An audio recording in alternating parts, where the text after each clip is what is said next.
Oli est un nouveau partenaire de la chaîne, la boisson sans sucre qui, même si elle ne remplace pas l'eau, est une parfaite alternative aux sodas traditionnels. Teste les packs découvertes ou choisis ta saveur préférée dès 80 centimes la portion et profite de moins 5 € sur ta première commande dès 15 € avec le code Gojiwara5 et moins 10% si tu as déjà commandé avec le code Gojiwara qui est bien sûr réutilisable. N'hésitez pas, faites-vous plaisir et profitez-en. Merci à vous. Yo YouTube, bonjour à toi. Petit viewer de YouTube, j'espère que tu vas bien, j'espère que vous allez bien. On se retrouve du coup pour la petite review là comme ça, live, le débrief du chapitre. On va papoter d'un peu tout et rien. Et là on papote déjà de quoi? Direct, bim, le color spread. Vous l'avez trouvé comment vous les refs? Color spread je trouve magnifique, j'aime trop les perspectives de Zoro et Sanji.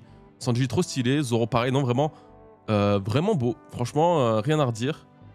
Un peu moins fan du Luffy. Alors Nami elle a une place de ouf. Alors que là, c'est quand même pourtant genre les ailes du roi des pirates. Mais Nami, il y a quand même encore ce truc de la cloche. Ah oui, la cloche. Ah oui, et puis les boosts aussi. Vous pouvez booster la chaîne aussi. Il y a le nouveau truc là sur YouTube, vous savez. Vous pouvez booster une chaîne. Alors ça, attendez, no fake hein, par contre. Hein. C'est bien pour moi. C'est parce que en gros, bah, quand tu likes une vidéo sur YouTube avec ton téléphone, là, tu peux booster une vidéo et donc c'est gratos. Et en fait, ça lui donne des points et ça lui permet d'aller dans la nouvelle tendance que YouTube a foutu là, c'est un nouvel onglet de tendance, mais ça s'appelle Boost, que sur téléphone du coup. Donc ça c'est bien pour moi, pour ma chaîne principale, ma chaîne secondaire davantage, mais c'est surtout bien en fait pour les petits créateurs de contenu, comme Kichi par exemple, parce qu'en fait moins tu vas avoir d'abonnés, plus le ratio de boost va être important, et donc ça va permettre à ces petits créateurs du coup d'être un petit peu plus mis en avant, d'être mieux référencés sûrement et d'être dans cet onglet tendance boost machin là. Donc voilà, alors faites-le pour moi bien sûr, hein, j'essaie de prendre quand même un peu dessus, hein, c'est mon pain quand même, mais faites-le aussi pour tous les autres petits créateurs que vous voulez soutenir. En priorité, vous faites Nina, vous faites Kichi, et après vous faites les autres, voilà. On fait quand même la famille avant tout. Voilà, allez, c'est y part. Du coup, bah ouais, vraiment trop stylé le color spread. Que des gens au Haki des Rois en fait, hein, comme Nami d'ailleurs. Hein. Nami aura le Haki des Rois, bien sûr. Déjà, si elle a le Haki l'observation, ça serait une dinguerie, une singerie. Ok, donc on commence avec ce... Ah, c'est les Kuja là, oui. En ce temps-là, l'océan avait ses idoles. Des pirates nous ont attaqués, pourquoi n'avaient pas combattu? Bande de bons à rien. Ils les ont laissés tout prendre, les hommes sont vraiment des incapables. On ne faisait pas le poids. Vous n'avez même pas levé le petit doigt, comment on va faire pour vivre maintenant? Face à elle, même la marine était démunie. Leur nom, l'équipage des Kuja. Venu d'un pays insolite, peuplé uniquement de femmes. Donc déjà, déjà ça annonce la couleur. J'aime trop l'introduction. Moi jusqu'à présent, je sais pas vous. Cet équipage interdit aux hommes était un modèle de force et de beauté. De jour comme de nuit, jamais elle ne quitte cette maudite apparence. Jamais elle ne me quitte cette maudite apparence. Si seulement je pouvais me dévêtir d'une telle beauté. Gloriosa, l'impératrice d'Amazon Lily, la capitaine de l'équipage des Kuja, future Mamignonne. Et d'ailleurs, j'ai capté vraiment que pendant la review que Mamignonne, c'est un jeu de mots avec ma mignonne. Mamignonne. Bref. Oh, Dame Gloriosa, quelle noblesse! Je l'adore, elle est si diaboliquement mignonne. Parce que c'est ma mignonne. Mon cerveau est comme enveloppé de lumière. Ah, mon cœur défaille. Alors, l'introduction de Gloriosa. Voilà. Elle a réussi du coup exactement Smokens. Elle a totalement réussi sa beauté à 10 par watts. Gloriosa, donc, qui plus tard rejoindra les Rocks. Voilà, on l'a vu là-bas. Et qui donc quittera surtout Amazon Lily et les Kuja pour survivre à l'ouragan de l'amour qu'il a touché. Et l'ouragan de l'amour qui sera sûrement notre cher Roger. Pourquoi? Parce que, eh ben, il arrive. Regardez tout le courrier de fans que vous avez reçu, Dame Gloriosa, Tritoma, à qui est destiné ce tas de lettres derrière. À Dame Shakuyaku, mais il y en a 100 fois plus. Tritoma ou Toritoma, du coup, la future impératrice d'Amazon, future impératrice d'Amazon Lily.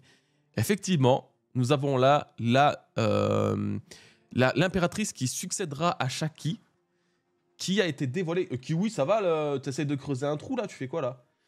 L'impératrice qui a succédé donc à Shaki, qui sera l'impératrice avant Bois Hancock. Voilà, c'est celle qui nous a été révélée dans le SBS du tome 109, mais je pense que j'ai une connerie, ça doit être un autre tome. Il me semble que c'est 109 ou 108. Et du coup, c'est la première fois qu'on la voit, c'est grave cool. Et elle est morte il y a normalement... Normalement, elle est morte à la même époque où Boa Hancock est devenue impératrice à son tour. Parce que... Parce que normalement... Elle est morte en 1911. Alors, en 1911, non, c'est en 1511 déjà. 1511. Voilà. Et en plus, encore une fois, Nina, je t'ai dit ça, ça ne veut rien dire pour les gens. Il faut qu'on donne des 14 ans, 13 ans. C'était il y a 13 ans. Désolée. Attends, je remonte un peu ton son parce qu'il était tout bas. Mais oui, ouais, elle est morte effectivement il y a 13 ans. Du coup, en 1511. Et en 1509, elle était sur Amazon Lily. Voilà. Alors, comment ça, elle était sur Amazon Lily en 1509? Ben, en fait, en 1509, c'est l'époque où Boa et Nyon sont revenus sur Amazon Lily. Ouais. C'était elle l'impératrice. Ah oui. Donc ça veut dire qu'à cette époque, elle était encore impératrice sur Amazon Lily. Et c'est pas elle qui a gracié justement Shaki. Si, c'est elle qui a gracié Nyon. Nyon, du coup. Et qui a accepté du coup Boa et ses sœurs. Ok. Donc ça, c'était en 1509. Ouais. Et ensuite, elle est morte en 1511. Et je sais qu'il y a la théorie comme quoi elle pourrait être la mère de Luffy, pas de Loki, de Luffy. Bien sûr. C'est pas possible techniquement, chronologiquement parlant, c'est pas possible. Parce que Luffy, il est né en 1505 et elle, comme je l'ai dit, en 1509, elle vivait en fait sur Amazon Lily. Et elle est morte en 1511. Ouais. Ce qui fait que chronologiquement parlant, en tout cas, ça colle pas. Voilà. Oui, et puis surtout que... Ouais, c'est quoi ça? C'est une dinguerie. Il y a une bête qui passe à toute allure devant moi. C'est un petit scarabée là. Ah, vous trouvez que c'est fort? Alors bougez pas. Non, ça va, ça m'en touche plus, j'ai baissé, j'ai baissé. Non, j'ai baissé. Ah, ok. Voilà. Alors, oui. Toritoma, mère de Luffy, ouais. En vrai, c'est à chaque fois qu'il y a une nouvelle femme qui apparaît. En plus, ça c'est une Kuja. Effectivement, c'est un peu la théorie qui passe en Prums. Donc, sur la date, ouais, c'est compliqué. Et c'est surtout que... normalement, les femmes Kuja, en tout cas de ce qu'on a vu, elles subissent donc l'ouragan de l'amour, etc. Donc il y a tout ça. Le problème, c'est que si elle avait eu ça avec Dragon, il n'y a pas trop de sens que ce se soit passé comme ce soit passé. Parce que Dragon, lui, il a toujours été chez les révolutionnaires. Tout le temps, il n'a jamais quitté le truc. Ça, c'est une quasi-certitude parce qu'on a à chaque fois des bouts de sa vie de ces 30 dernières années, là, quasiment. Et à chaque fois, il était avec les révolutionnaires, etc. Donc, il n'est jamais lui-même, on va dire, il n'a jamais vécu avec Toritoma, qui, elle, pendant ce temps-là, était chez Amazon Lily. Donc, soit son amour a été largement comblé par le fait d'avoir fait une fois un enfant, il y a de ça, donc 19 ans. Et après, en plus, elle a plus eu, parce que Luffy, il a quitté... il est plus avec sa mère depuis qu'il a l'âge de 5-6 ans. Ouais, alors qu'en plus, elle existait encore, elle n'était pas morte à ce moment-là. Ouais, non, je trouve que ça colle pas de fou, hein. Sauf si on a de nouvelles informations. En plus, elle est morte de la maladie d'amour il y a normalement donc 13 ans, c'est ça? Il y a 13 ans, du coup, ouais. Et donc, il y a 13 ans... En fait, Luffy, il était déjà né ouais, depuis voilà, c'est ça. ce temps. Mais surtout, en fait, la maladie d'amour, elle peut te tuer de deux façons à la rigueur. C'est soit, comme on avait avec Boa, au clair, tu tombes amoureuse, le mec te rejette, entre guillemets. Mais je pense qu'elle est peut-être morte de chagrin d'amour. Ouais. Son mec, il est mort. Et du coup, elle en est tombée malade, tu vois. Mais à en mourir, tu vois, un chagrin d'amour, et c'est véritablement morte d'amour. Et petite info aussi, il faut savoir que par contre, ce qui est intéressant, c'est qu'elle est morte 1 an après la mort d'Harald et la mort de Tom. Ah, Tom? Ah ouais, ok. Bah, moi, c'est Harald, en tout cas, là où je voulais en venir. Parce qu'effectivement, elle est morte 1 an après. Donc, je sais pas s'il y a vraiment un lien, mais c'est quand même plus à noter que le fait que ce soit la mère de Luffy, pour le coup. Parce que, oui, elle pourrait être morte de chagrin parce que son mec est décédé. Et ça colle vraiment bien avec le fait que Harald, lui, soit mort juste après, quoi. Alors, moi, je pense pas que Harald, il se soit épris pour elle, mais peut-être que en essayant de créer des relations avec d'autres pays, il soit, justement, il les rencontré, elle soit tombée amoureuse de lui, et que du coup, elle soit morte 1 an après lui, quoi, en fait. Voilà. Donc, ouais, totalement. c'est bon. J'étais juste venue. Ok, le petit point culture en fait. Voilà. Tu Eh ben, m'appelles si impeccable. besoin. Eh ben écoute, c'est toi parce que t'es arrivé, tu nous as fait trop peur. Ah, je suis Mais désolée. ah, c'est pas grave, J'aurais dû t'inquiète. dire boue et là, au moins, ça va marcher.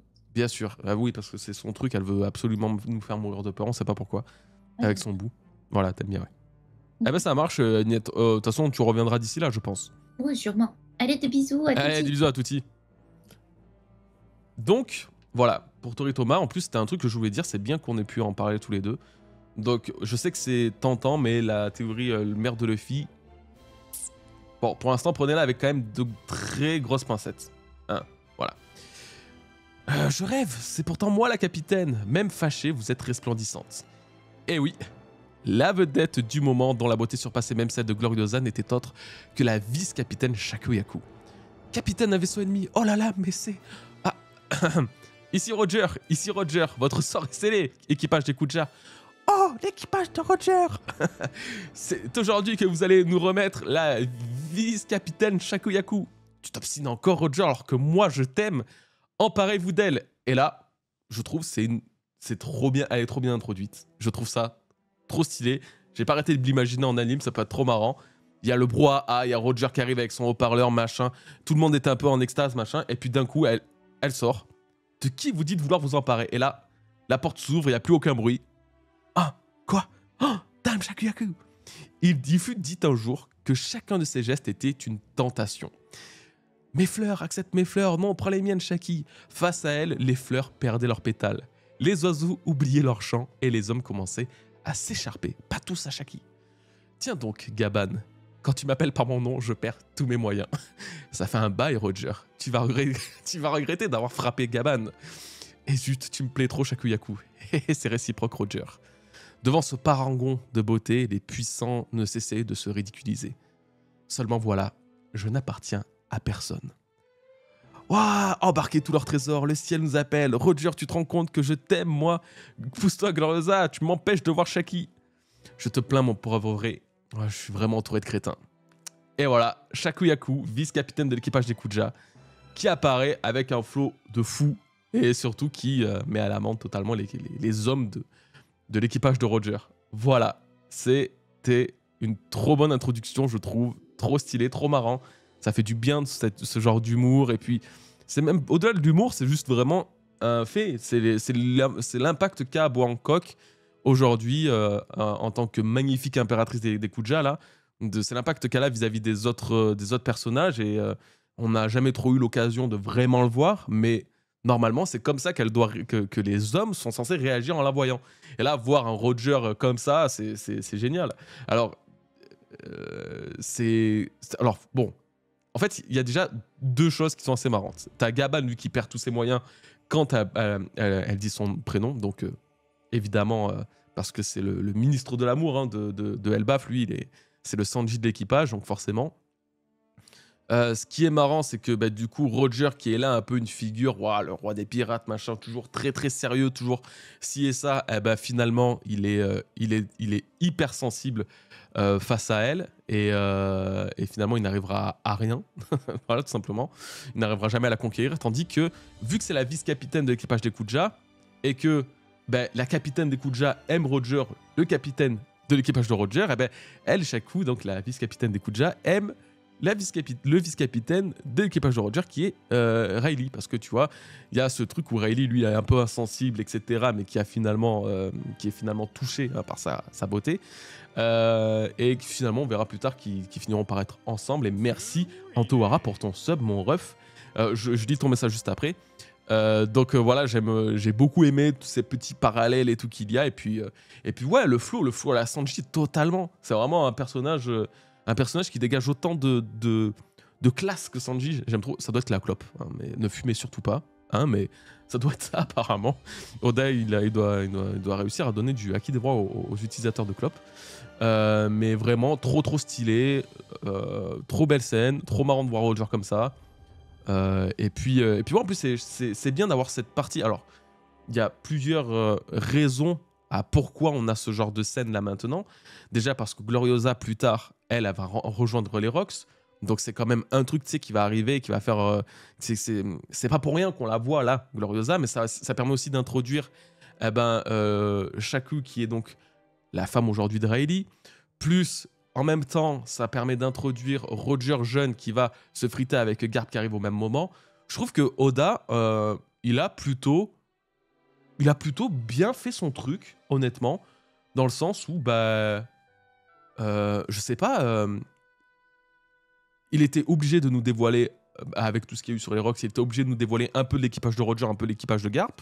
C'est ce qu'il est en train de faire. Ça introduit en même temps que Gloriosa qui sera plus tard une Rocks. Ça introduit en même temps que Gaban, lui, du coup, qu'on a vu là sur Elbaf, mais aussi de Rayleigh et Shaki qui ont quand même une place qui nous a été révélée. Shaki, sa place d'ancienne impératrice nous a été révélée au chapitre 1059, là, quand Amazon Lily s'est fait attaquer par les pirates, la marine et tout. Donc moi, je trouve vraiment ça, c'est bien amené. Il y a ce petit côté humour avec Roger, etc. Eh ben, j'ai pas trouvé ça déconnant. Vous en avez pensé quoi, vous les refs? Dites-le moi. En attendant, je lis le message de Antowara qui me dit: Yo les refs, comment ça va? Goji, 28 mois sur Twitch. Mais c'est vrai que c'est énorme, hein. Toi, t'es depuis le premier mois, c'est une folie, hein. Goji, ton taf est tellement parfaite que je vais continuer pour les 28 prochains. Continue comme ça. Dernier review au top. Putain, mais toi, là, espèce de BG, là. Putain, merci, mon ref. Merci, mon Antowara, pour tes 28 mois et même plus que ça de soutien et de tout ça. Merci beaucoup. Merci beaucoup, beaucoup, beaucoup. Et oui, donc du coup, effectivement, ce passage-là est très bien ficelé. Moi, j'ai pas vu de problème, j'ai rien eu à dire, j'ai pas trouvé ça déplacé ni décalé. Le fait de voir un Roger comme ça, en plus, il était là, tu sais, je sais pas, on dirait qu'il avait pas trop confiance en plus en lui, tu sais, alors que pourtant, à cette époque-là, j'étais quand même un pirate renommé un minimum, tu vois.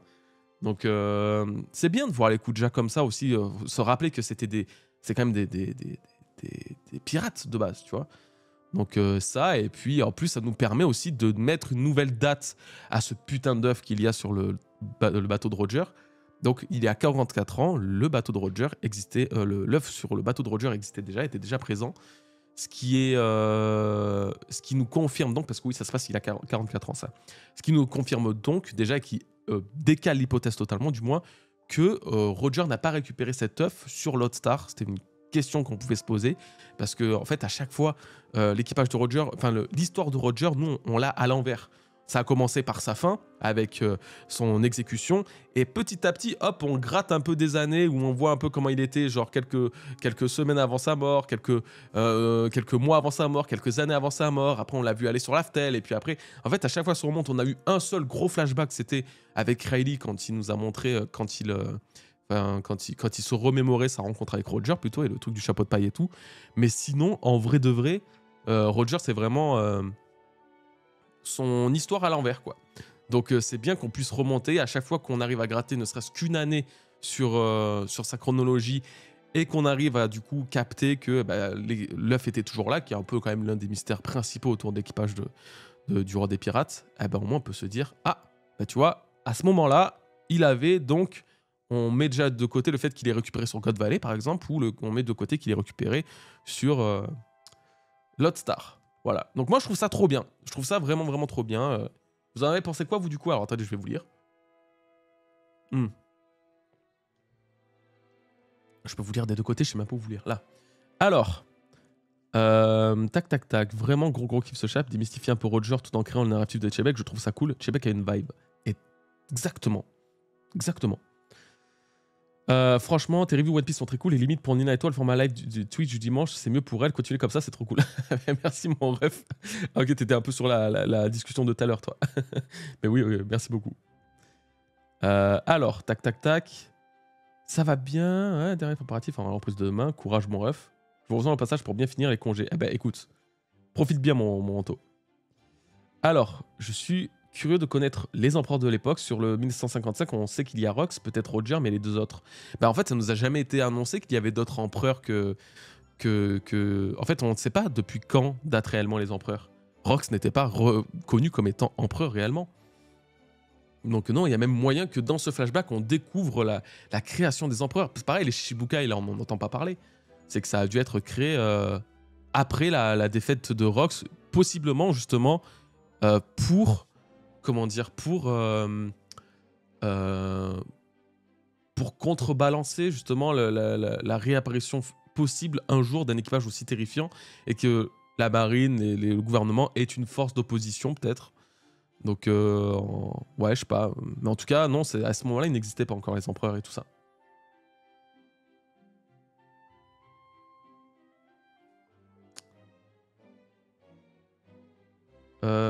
Commences-tu de la ressemblance de Nami et Gloriosa, mère de Nami? Cela ferait le lien avec le film sur Shiki qui devait parler de la vie de Nami. Désolé le chat, chaud de savoir ce qu'en pense lui. Alors Nami et Gloriosa, ça dépend. Gloriosa, elle a quel âge, elle? Parce que Nami, elle a du coup 20 piges, c'est ça. Gloriosa, elle a... Ah, on sait pas quel âge elle a. Ah ouais, donc Shaku a 20 ans là. Shaku a 20 ans là. C'était à 44 ans, elle a 64 ans. Et je pense que en vrai, Gloriosa, elle doit avoir... Je dirais 25, vas-y, ouais, 25 à peu près. 30 maxi. Donc, ouais, elle aurait eu... Elle aurait eu Nami aux alentours des 40 piges. Ah, c'est pas impossible. Mais honnêtement, je ne peux pas te dire, mais je pense pas. Pourquoi tu parles, toi? Je ne peux pas. Il est fou, lui. Non, je pense pas que ce soit elle, hein. Non, non, elle a pas 70-90 ans, là, je pense. Hein. Je pense qu'elle doit avoir... Enfin, elle doit pas avoir 90 ans, non. Parce que là, elle me semble pas... Après, quoique... On sait pas, peut-être elle peut avoir 40 piges, là. C'est pas impossible. Hein. Mais c'est fou qu'on n'ait pas son âge à elle. Elle est née le 4 février, mais on sait rien de plus. Ok, bah ouais, alors... ça aurait pu être intéressant de savoir si, en fait, si elle était trop vieille pour avoir un ami qui a que 19 ans, on aurait pu se dire, ouais, voilà... Et ouais, la ressemblance, bon, la ressemblance, elle n'est pas non plus exceptionnelle. Après, Nami, en plus, elle ressemble toujours un peu à un peu toutes les femmes. Mais je vois, en fait, l'idée derrière, mais oh, j'en suis pas très convaincu. En fait, ce que je trouverais ça davantage étonnant, c'est que aujourd'hui, c'est une mamie, tu vois, Gloriosa. C'est pas une maman. Et est-ce que Oda mettrait un personnage comme ça pour c'est Mugiwara, un personnage qui ressemble davantage à une grand-mère qu'à un parent, tu vois. Alors ça, c'est vraiment pour enterrer l'histoire et vraiment pour qu'on ne s'en doute pas possible, mais... En tout cas, ouais, niveau timing, pas sûr que ça colle de fou. Mais faut voir. Faut voir. Après, ouais, si je vois quand même dans les cheveux, même la couleur, je crois qu'elle est rousse, Gloriosa, du coup, quand elle était jeune. Il y a quand même quelque chose. Il y a quand même un petit truc. Voilà. Donc, voilà pour les Kuja et tout ça. Trop stylé, trop cool. Bon, là, il y a la suite. Ah, là, ça papote, là. Ça papote dur. Attendez, hop, je vais vous changer de place, je vais vous mettre ici. Tac. Ok, alors, il y a quoi? La marine approche d'Am Gloriosa. Dépêchez-vous de tout charger à bord. Ne leur laissez pas la moindre miette de pain, compris. Et laissez-nous au moins les vivre. Alors là, si vous n'avez pas compris, ils sont en train de se faire, du coup... piller en fait, hein. Simplement ils sont en train de tout récupérer. Les Kuja récupèrent vraiment tout de l'équipage de Roger, la nourriture, les trésors sûrement, voilà. Donc là vraiment ils ont perdu face à l'équipage des Kuja. Tac, ce sont Roger et les Kuja. Des photos, prenez des photos, elles se vendront cher. Arrêtez vos bêtises les gars. Nous aussi on se tire, préparez-vous à... Oh regarde Roger, c'est le navire de Garp. Quoi? Je retire ce que je viens de dire. En avant, les gars. Quoi? On va leur remettre une raclée. Goldie Roger, pirate, futur roi des pirates et père d'Ace. Monkey D. Garp, vice-amiral du quartier général de la marine. Futur héros de la marine et grand-père de Luffy. Donc là, waouh. Quand même, les fils. Hein. Les petits fils. Hein. On a la première confrontation officielle entre Garp et Roger. Point metteur. Waouh, c'est parti. Kourou divin. Ah, ils l'ont appelé Kourou divin. Ouais, oui, ça peut passer. Oui. C'est dommage de ne pas mettre le vrai nom en japonais, quoi. Remitama, du coup, ça avait un peu plus de... Ça avait un certain sens. Mais ouais, après le trépas divin, le courroux divin, ça passe, ouais. Franchement, je trouve que ça va. En plus, c'est le navire de Garp. Waouh, Garp, Roger. Roger, Garp, Rox. C'est à cette époque que les futures légendes de l'âge d'or de la piraterie s'affrontèrent avec toute la fougue de leur jeunesse. Hein, Dame Gloriosa? Ah. Mais on ne saurait évoquer cette période sans mentionner l'immense popularité dont jouissaient alors les Kuja. Tiens bon, camarade, ma poitrine me fait mal. Donc le camarade et tout, peut-être, ouais, c'est possible qu'elles aient vraiment que 1 ou 2 ans de différence. Et, Donc ça se trouve, ma mignonne, en fait, elle a exactement le même âge que Shaki, sauf qu'elles n'ont pas vieilli de la même façon. Idolâtrée par tout ce que le... Oula, attends. Idolâtrée par tout ce que le monde comptait de voyous, ces beautés inaccessibles dont les avis de recherche s'échangeaient à prix d'or, étaient souvent suivies et photographiées à leur insu. Parmi elles, la future impératrice Shakuyaku battait déjà tous les records de popularité. Donc voilà pour les Kuja. Et donc, Gloriosa qui est en train de nous taper la maladie d'amour là. Et donc Roger Garp, voilà, premier affrontement officiel recensé dans One Piece. C'est quand même les feelings. Hein. Alors vous en avez pensé quoi? Qu'est-ce que vous en avez à dire? Est-ce que vous avez kiffé ou pas cette partie avec Garp Roger? Parce qu'en vrai, il n'y a rien de particulier à dire. Tous les deux utilisent le haki, très probablement en plus le haki des rois. Tous les deux se font mal, hein, pour le coup, c'est normal, ce sont des rivaux. Hein, Roger n'allait pas fumer Garp comme il avait fumé le Marine là, au chapitre 965, là, quand Barbe Blanche arrivait sur son île. Là. Donc c'est évident qu'il allait avoir un match. Donc vous en avez pensé quoi? Vous, ça a dit quoi? Je sais que ça a fait débat de fou furieux et tout. Chelou, le coup d'épée de Roger, non, c'est un revers. Non, en fait, je pense que dans... Je sais pas si vous voyez ma... Non, vous voyez pas ma souris, là. Si là, vous la voyez, attendez. Je pense que, regardez ma souris, là, tac. En gros, je pense que son coup, il est parti d'ici, il a fait schlac, comme ça, quoi. Il a donné un coup, tac, et en fait, il a traversé comme ça. Mais après, j'avoue que la lisibilité du combat, elle est pas ouf. C'est-à-dire que je suis assez d'accord qu'on ne comprend pas trop bien la scène. Je pense juste que lui, donc, il s'est fait trancher par Roger, mais en vrai, il s'est pas vraiment fait non plus trancher entièrement parce qu'il s'est enduit de haki de l'armement, donc il s'est protégé. Et tandis que lui, il se prend une grosse pépite, quoi. D'ailleurs, alors ça, je l'ai dit dans la review normalement, mais quand même, le coup du point météore, le courroux divin, là, les deux attaques, c'est pas celle-ci. Hein. Là, le point météore de Garp, c'est le boulet de canon. Il a balancé donc un boulet de canon sur l'équipage de Roger, que Roger a contré avec son courroux divin. Voilà. Et là, du coup, après, là, c'est genre des techniques no-name. Hein. Voilà. Donc voilà. Garp le mythe, la légende, le héros. Merci Goji, je comprends mieux. Ouais, je pense après c'est ça en vrai. Hein. Moi, c'est comme ça que je l'ai vu parce que là, en fait, le fait que là, il y ait une espèce de giclée, de choc, etc., je me dis qu'il a dû quand même le trancher de là à là. Mais pas... Voilà, il n'a pas coupé en deux non plus parce que, bien sûr, il y avait le haki de l'armement de fou furieux de Garp. Ça a l'air d'être la même technique que Chebek. Ah ouais, tu penses? Non, bah non, du coup, je pense pas, parce qu'il n'y a pas de recul particulier. Là où Chebek, lui, avait tendance à faire ce coup de canon, on voit plus ça comme une coupure. Enfin, moi, je vois plus ça comme une coupure, pour le coup. Après, je vois ce que tu veux dire, et c'est vrai que, comme je le disais, il y a ça deux reviews, là, quand Chebek, il est apparu face à comment ça s'appelle, à Loki. Sa technique là donc du coup de donner un espèce de coup de marteau de massue de je sais pas quoi, ça m'a beaucoup rappelé celle de Roger justement, le Kamuzari, le trépas divin là, qu'il avait fait face à Oden. Est-ce que je vais pouvoir vous le retrouver? Ah mais attendez, je vais vous le retrouver comme ça au pire, je suis trop con. Attendez 2 petites secondes. Parce que effectivement face à Oden, on avait l'impression qu'il avait utilisé la même technique que Roger, que Chebek pardon. Attendez, je vais vous trouver ça de suite, regardez ça. Tout est rangé. 966. Let's go. Et là, regardez ça. En gros, c'est à ce moment-là, donc c'est le Kamuzari, le Kamuzari, la même technique d'ailleurs utilisée par Shanks. Et donc là, on voit qu'il donc lui fout une grosse patate hein, de haki en plus, voilà. Et là, ça va avoir tendance à repousser notre frérot Oden. Ça ne le coupe pas, ça le repousse. C'est pour ça qu'il part hyper loin. Dans l'anime, c'est carrément, il traverse toute l'île, quoi. Donc voilà, non, je pense pas que ce soit un coup de revers de l'épée. Là, on voit bien que tout est tranchant et tout, donc voilà. Et leur point se touche pas, ça fait peut-être un effet du Ryuo. Bah, cela qui de l'armement avancé, ouais. Alors là, sauf... Enfin, ça dépend, parce que pour le coup, c'est pas giga clean non plus. Soit... il y a eu le coup et du coup, il s'est un peu reculé avec le coup. Soit le coup est porté directement et du coup, il y a cette espèce d'écart entre les deux, comme là avec Roger et Barbe Blanche qui ne se touchaient pas. Donc voilà, je capte pas comment la lame se retrouve là sans couper en 2 garpes. Mais parce qu'en gros, ça l'a... Enfin, c'est comme... regardez, c'est comme quand... Alors attendez, je vais carrément aller vous chercher la ref au pire. Par contre, j'espère que je vais bien la trouver. Je crois que c'est 776, si je dis pas de conneries.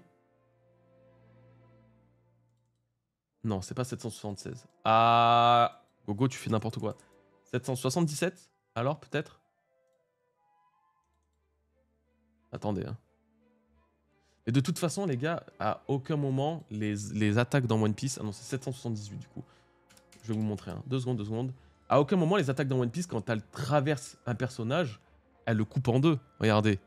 Là, le coup de par exemple, Roger, machin, là, comment il s'appelle Pika contre Zoro. Zoro, il arrive, il le tranche en deux, il passe derrière lui et tout, machin, tac. Et pourtant, c'est pas pour autant que Pika est coupé en 8, quoi. Donc, non. C'est pas comme ça que ça marche, en fait. Ça a jamais été comme ça. Dans One Piece, là, c'est juste qu'il lui a coupé, ça a traversé, ça lui a fait une entaille. Peut-être ça lui a même laissé une cicatrice, mais basta, tu vois, c'est tout. On voit que Roger n'utilise pas la coupure de Salam. Mais pas du tout, mon ref. On voit bien qu'il utilise la coupure de Salam, là. Mais attendez, mais... Est-ce que vous... Je crois que vous avez pas trop compris... Enfin, ceux qui disent ça, vous avez pas trop compris la truc. Là, vous êtes... Enfin, attendez. Attendez. Tac, tac, tac. C'est où? Là, voilà. Là, ce qui se passe, là, c'est pas... Mais vous voyez pas mon truc, ça me saoule aussi à chaque fois. Eh, manga plus, là, tu me saoules. Voilà, là. Là, c'est pas une attaque qui va être portée. C'est pas l'attaque qui va être portée par ici. L'attaque, elle a déjà eu lieu, les gars. Donc l'attaque, elle a déjà eu lieu. Là, c'est le continuité du mouvement de Roger, qui a donc bien tranché Garp, comme lui a bien foutu une mandale. Mais attendez, c'est... Il se passe quoi, du coup, là? Le coup vient de droite vers la gauche. Oui, voilà, c'est ça, exactement. Le coup a fait... Hop, comme ça, là. Moi, je vois ça comme une projection d'air et un éclair de Haki. Pour Oden, ouais, ça y ressemble. Le seul son que je vois, c'est celui qui sort de la bouche. Alors, oui, alors là, effectivement, il y a du sang là qui sort là et là, là et là. Je crois que... Attends, s'il n'y a pas un peu de sang là qui me semblait? Ouais, bon, je sais pas. Bon, au pire, vas-y, il y a 3 gouttes, mais on safe. Mais de toute façon, pour qu'il ait subi des dégâts, c'est bien qu'il a peut-être saigné un peu comme lui il saigne, quoi.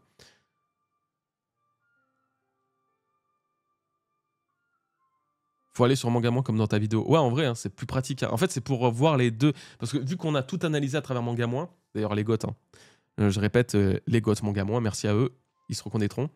Là, en fait, c'est juste qu'il y a ce truc qui fait que moi, j'aime bien lire les deux versions. Parce qu'il peut y avoir une version qui a raison. Ouais, c'est les goths, merci à vous. Ouais, elle m'a fait trop peur. J'ai eu trop peur. Faire ça. Non, mais ça va très vite me gonfler, ça. J'ai eu trop peur. J'ai cru que le ciel me tombait sur la tête. Ouais. C'est bon, je me casse. Allez, ouais, c'est ça, part. Ah, va-t'en. Le son était si fort, mais je suis d'accord. Bref. Putain, bon, attendez, ça m'a perturbé, là. On va la mute comme ça tout à l'heure. Hop. Ok.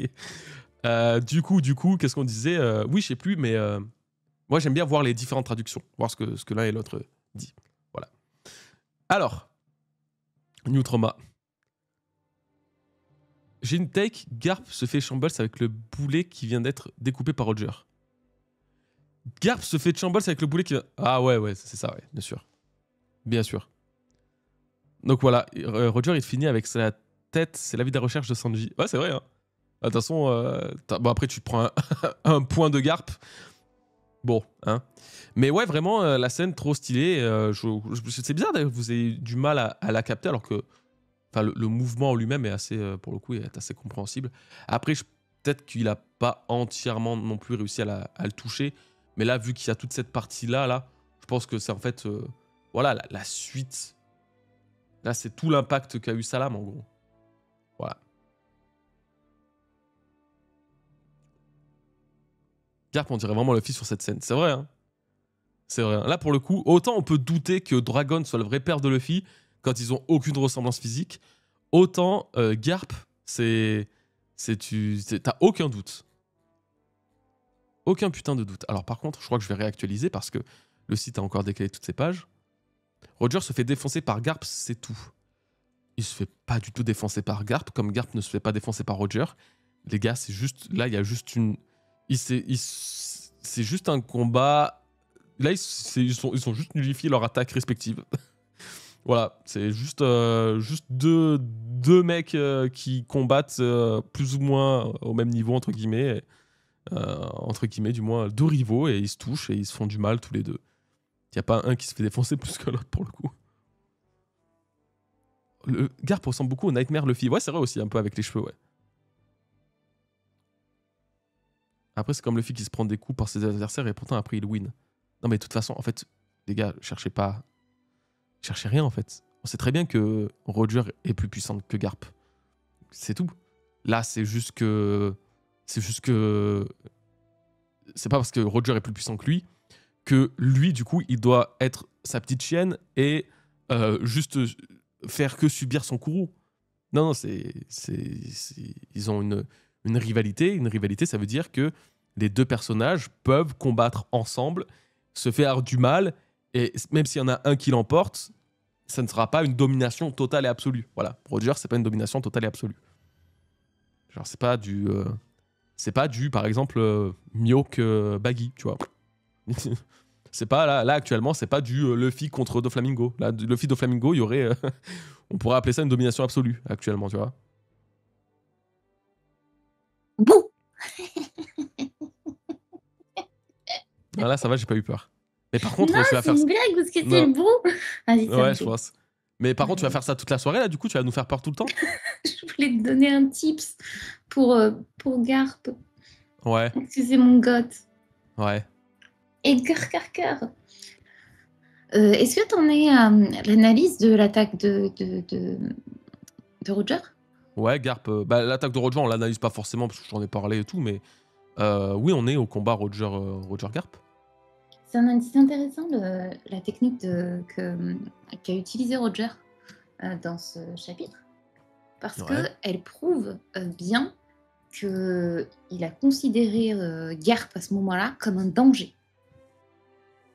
Ah Voilà. oui. Ah oui, oui, avec le courroux là, ouais. Voilà. En clair, son attaque, pour vous résumer grossièrement et de ce que j'ai noté, c'est une attaque en fait c'est les dieux en fait qui ont une âme, d'accord? Et cette Ils âme, en ont 4, du coup. voilà. C'est Attends, des- et cette Ah, âme a 4 niveaux. Elle a 4 façons d'être utilisée, ok? Et la première, c'est Ara Mitama. L'âme, en fait, donc c'est c'est Mitama. normalement, c'est normal le nom japonais de la technique là. C'est pas Kuro divin, c'est Aramitama du coup. Voilà, en japonais, en tout cas, c'est Voilà, en Ara japonais c'est Mitama. Aramitama. C'est l'âme divine en colère. Mhm. Et du coup, le premier niveau là qui fait Roger, je vais te dire la traduction exacte. Cette âme possède plusieurs facettes, dont l'Aramitama, qui est la plus brutale, la plus colérique et la plus guerrière. Elle se manifeste dans l'urgence pour protéger ou punir. Et en clair, c'est dit qu'on l'utilise véritablement quand il y a un danger. Mhm. Donc là il était en mode ah, Voilà. oh là, c'est Garp, ça rigole pas. Là, Donc c'est un vrai adversaire. Là, ici, on voilà. peut pas faire n'importe quoi, on peut pas jouer, on peut pas s'amuser, on peut pas être en mode ah les coups de gel et ci et ça. Non, non. Là, en fait, c'est pour ça il voit Garp comme du coup un danger. Voilà, exactement comme tu C'est le disais, ça. un adversaire réel et entier. C'est ça. Si Roger ne craignait pas, en tout cas Garp, l'attaque qu'il utilise, que donne Oda en tout cas dans cette attaque, ça aurait pas de sens. Je vois pas pourquoi il lui aurait mis ce nom, parce que du coup, bah, si c'est une attaque qui ne s'utilise que en cas de danger, pourquoi la sortir sur Garp Ouais, un truc qui comme ça, n'est ouais. pas un danger? Voilà, tout Ouais, ouais, ouais. simplement. Donc c'est une preuve supplémentaire que non, Roger sait très bien qu'il a en face de lui et qu'il faut pas du tout sous-estimer Mais c'est. Garp et de le mettre Ouais, ouais. en niveau baggy, quoi. Ouais. Non, mais c'est bien en plus que même en général, on redore un peu le blason de Garp parce que c'est vrai qu'on a eu tendance à ne pas trop voir ce qu'il faisait et tout à l'époque. Donc, autant Roger, il n'y avait aucun doute en tant que roi des pirates, autant Garp, même s'il n'y avait pas de doute, il n'y avait pas à avoir de doute, on pouvait un peu plus se poser des questions. Là, le fait de voir que les Kuja sont là en mode bon, bah en plus, c'est le navire de Garp, on se taille, c'est pas la peine. Là, le fait de voir que Roger, dès qu'il capte Garp, il est en mode allez, là, c'est le vrai début du combat. On y go. En fait, c'est son barbe blanche, mais version marine, quoi. Donc, c'est vraiment une bonne chose de voir que, ouais, il représente une menace. Et Clairement. c'est une C'est bonne une chose en menace. plus. Exactement. Mais de toute façon, à partir du moment où il a très clairement dit, Roger, quand il était sur Impel Down avec Garp en prison, Il a dit, on a failli s'entretuer plus d'une fois. Moi, quand j'entends entretuer, c'est véritablement entretuer. Ça veut dire qu'il faisait armes égales sur certains trucs. Et s'il a failli le buter, c'est la preuve Ouais, que Garp a un niveau supérieur bien plus qu'on ne l'imagine. Et ouais, qu'il ne faut pas le sous-estimer, quoi. voilà. Donc au moins, ce cas-là de Garp, c'est ok. Normalement, Voilà, normalement je l'ai fait mon goth. Ouais. Ah vraiment, hein. Ah, déjà la ruche et tout là. En plus, c'est le montage que je suis en train de faire sur lui, là. Ah, comme par hasard. Comme de par hasard. Comme de par hasard. Mais ouais, vraiment, vraiment belle scène. Et comme je disais, c'est trop bien de les voir ensemble. De les voir ensemble. Ah ok, j'ai eu peur que vous ayez les pubs même en tant que sub. Les pubs, pardon. Je dis quoi? Oui, j'ai eu pub. Hein. Ouais, j'ai pas trop fini la phrase, ça m'a fait peur. Oui, alors j'ai vu qu'elles étaient désactivées. Je crois que je les avais réactivées. J'ai mis comme il m'avait dit en recommandé. Mais si c'est trop, vous me le dites, je désactive. Hein. Oui, parce que je suis pas sub. Ok, c'est bon. Ok. Bah ouais, lâchez votre prime au pire.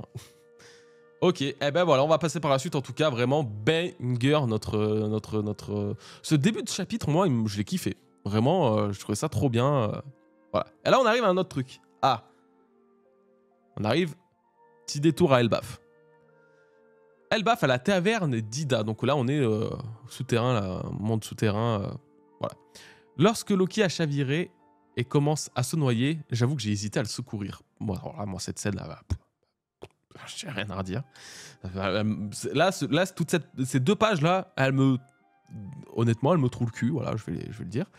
C'est dire à quel point il se conduit mal en ton absence. Pardon et merci de l'avoir sauvé. Tiens bon, Loki. Hein? Évidemment qu'il fallait le secourir, il n'y a même pas à réfléchir. Imagine s'il avait péri. Oui, enfin, Loki a pris la mère de son propre chef. Et alors, le premier qui l'abandonne, je le fais couler 100 fois. Oh, c'est pas notre auto-imée géante, un peu, elle? Finalement. Je te pose une question, Nina. Je sais que t'es là. Ah ok, elle était en train de charger son attaque. Désolée. Son courroux divin. Ah oui, c'est la goth auto-aimée. C'est Bon, vraiment... pas quand même. Non, mais parce qu'elle avait pas, Un elle semblant d'auto-aimée. avait pas ce désir. Elle, c'était, Oui. c'est auto-aimé, c'est les 2 personnages cumulés, c'est Harald et elle. Voilà. Non, mais je veux dire, la goth Ida, mais c'est une dinguerie. Et je kiffe ce perso. Là, le fait qu'elle prenne autant la défense de Loki et tout comme ça, on est en mode, mais vas-y, t'es vraiment la goth. Parce que là, son con de père, excuse-moi, Harald, je kiffe, hein. Mais Oui, quel tout. bouffon. Ah, mais pitié. Merci de l'avoir sauvé. Tiens bon, Loki. C'est là que tu te rends compte pourquoi il va faire alliance en fait avec le gouvernement. Parce qu'il va les croire, il est trop candide en fait. Ouais, il croit vraiment que tout le monde est beau, tout le monde est gentil. Mais oui. Et il va se faire ken. Non, mais vraiment un débile. Non, mais là, c'est même pas tout le monde est beau, tout le monde est gentil. C'est juste qu'il y a littéralement un mec. Donc en plus, c'est un géant. Qui plus est, doit faire partie du coup d'Elbaf, hein, à tous les coups. Qui dit à son propre roi. Moi, ça m'a halluciné. Le mec, il dit à son roi, ouais, ton fils, il a failli se noyer par ma faute, donc le prince d'Elbaf, légitime en plus de ça, au-delà de ça. Ouais, le prince a failli se noyer par ma faute, j'ai quand même hésité à aller le sauver. Mais pardon? Et l'autre, il est là. C'est Ida qui n'a rien à voir avec Loki de près ou de loin en réalité, qui se fait insulter par lui et qui se fait même détester par tous les géants, qui est en train de dire mais évidemment que t'allais le secourir, fallait même pas réfléchir. S'il était mort, le premier qui l'abandonne, je le noie 100 fois. Mais c'est une dinguerie que ce soit elle qui doit prendre la défense, tandis que l'autre il est là. Oui, bon, après, c'est vrai que Loki, bon, il a pris la merde de son propre chef, mais ta race, il a pris la merde de son propre chef, peut-être parce qu'il faudrait que tu t'en occupes un peu, non? Dinguerie ça. Voilà, non, mais ça m'a saoulé. Vraiment, cette scène, elle m'a gonflé. Pourtant, je kiffe Harald et tout, hein, mais vraiment, voilà. Bah oui, mais Loki, il fout la merde tout le temps et Harald le sait. Bah oui, bah le problème, c'est Harald, c'est pas le problème de Loki. Loki, il a toutes les raisons de foutre la merde, alors qu'Harald, il a pas toutes ses raisons de les laisser faire. C'est ça la différence. Harald, lui, sait très bien que Loki est en galère, qu'il est abandonné, machin et tout, qu'il se fait... qu'il fout le bordel quand il est pas là, que Elbaf est à feu à sang et du coup que tout le monde se met à le détester. Et lui, il est là en mode, bon, bah écoute, tu m'étonnes en fait, c'est ta faute si Elbaf est dans cet état là. Ah ouais, gros love sur Ida, vraiment, hein, la goth. Hein. Donc voilà. Bon, bref. J'ai demandé d'aide à personne, après lui, c'est vraiment un petit con aussi. tu vois comment il est, avoue qu'il y a de quoi s'enracher. C'est un petit con. Alors du coup, Ida qui Ok. nous dit bah, ta mère a disparu et ton père est toujours occupé, tu dois te sentir seul, mon petit Loki. Voilà, en 2 bulles, elle a résumé l'histoire de ce gros con là, cette grosse vache là, avec ses 2 cornes là. T'as vraiment. Les pères dans les mangas en général, bon, ouais, vraiment. Hein. Tu veux venir à la maison? Et puis quand encore? Ça aurait été bien. Arrête de te prendre pour ma mère, Ida, je suis sûr que c'est pour pouvoir vivre au château, t'en as après notre argent, avoue-le. Surveille ton langage, Loki. Vraiment, quel enculé aussi, ce sale gosse. Vraiment. Mais bon, c'est normal en même temps. Lui, comment vous voulez lui en vouloir? C'est normal qu'il ait ce genre de pensée. Lui, il a confiance en personne. La gentillesse, il la connaît pas. Il fait que l'avoir. Il a jamais ressenti, il a jamais connu. Il sait pas ce que c'est ça. Donc voilà, il y a des choses qu'on peut dire et d'autres non. Loki présente tes excuses à Ida, tu ne sais pas ce qu'elle a traversé. Ah, vous êtes mignons, les kids. Ah oui, carrément. Tu es trop gentil, Ida. Loki n'a pas le droit de te parler comme ça, je déteste. C'est pour... Oh, Matos, c'est pour moi que tu pleures. Ce monde est vraiment rempli de bonté. Bon, bah moi, j'en ai marre de ce pays. Il n'y a que des chiffres molles ici. Je veux devenir libre comme Rox. Voilà. Donc, ouais, on dirait Bart Simpson. On dirait Bart Simpson, mais le pire, c'est que dans tout ça, t'as pas tort. Parce que Bart Simpson, quand tu regardes les Simpsons, du coup, moi, j'ai, je pense, tout vu des Simpsons et ce plusieurs fois. Ça fait pendant des années, je me suis endormi devant la série, et même je connais depuis que je suis gosse. Bah, Bart Simpson, en fait, c'est loin d'être le con que tu penses être, que tu penses qu'il est, du moins. C'est vraiment un gamin qui a en fait a un bon fond et qui est très sensible, qui est machin. Mais c'est une teigne en fait, c'est un petit con, voilà. Donc, c'est vrai que c'est un peu le Bart Simpson de One Piece. Du coup, moi j'aime bien. Alors là, moi, si vous avez vu la review, vous avez capté que moi j'aime vraiment me dire que Ida, elle doit avoir un petit acquis de l'observation, un peu à la façon justement Otohime et tout, un truc un peu peut-être inné ou quoi, qui lui permet de vraiment comprendre les sentiments de Loki sans qu'il soit dit du coup. Donc elle sait très bien ce que Loki pense réellement et quelles sont ses vraies pensées. Pour ça qu'elle réagirait comme ça. Ou alors elle est un peu, ou alors, j'allais dire elle est un peu bête, mais c'est pas vrai parce qu'elle l'est pas et au contraire elle comprend qu'en tant que gamin il a peut-être pas forcément, je sais pas, il a pas des réactions normales surtout avec ce qu'il a vécu. Voilà. Ça donc là il y a il y a Mato. Voilà voilà. Et puis il y a quoi d'autre? Il y a alors oui le fait qu'il ait failli se noyer. On est d'accord? Il a failli se noyer. C'est quoi? Un fruit du démon? C'est moi. Ah, c'est vraiment. Ah, Quoi? je faisais tellement que tu me demandais. Ah oui, tu peux parler par contre parce que je vais juste aller replacer mon ventilo. Est-ce que Ah tu veux non, dire un truc sur cette scène? c'était sur laquelle? Loki qui a failli se noyer et du coup potentiel fruit du démon. Ah oui, alors moi j'avais trouvé un truc intéressant. Vas-y, écoute, dis-le C'est moi le j'arrive. fait Hein. Attends que, 2 secondes. je sais pas si vous m'entendez bien. Je sais pas si vous vous souvenez, mais quand Loki était petit, c'était son oncle qui l'avait pris sous sa charge, le frère de Estrid, donc le frère de sa mère. Et à cette époque, il lui faisait bouffer des détritus. Et ça, c'est intéressant parce que c'est pas impossible que, vu que c'est des géants en plus, lui faire bouffer des détritus, bah, il y a un fruit qui pensait qu'il était pourri, et en réalité, c'était un fruit du démon. Donc ça voudrait dire que Loki a bien mangé un fruit du démon quand il était gosse, et ça expliquerait pourquoi il s'est noyé. Voilà. J'espère que vous avez entendu. C'était Euh, ma petite hypothèse. oui, on t'entend. Non, là on t'entend parce qu'en plus toi Comme ça, c'est la première. tu Hein? t'avances et tu te recules de ton micro, c'est toujours une galère de Parce que je gérer bouge tout. avec ma Ouais, chaise. ouais, ouais.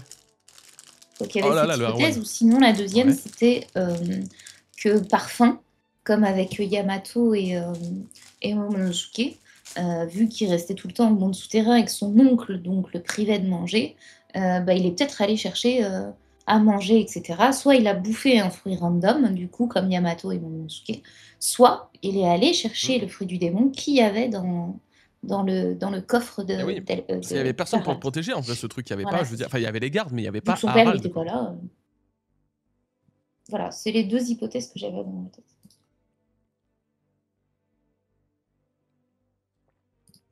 Hmm. Attendez, hein. Je mange un bout. Non, mais ouais, possiblement fruit du démon du coup. Hein. Et du coup, bah, on découvrirait que, hop, on ouvre le coffre d'Elbaf. Oh, il n'y a plus le Non, fruit du trop démon bien. légendaire. Il est où? Et des bisous, Erwan. Bon courage, mon ref. Chouchou, Erwan. Bon courage.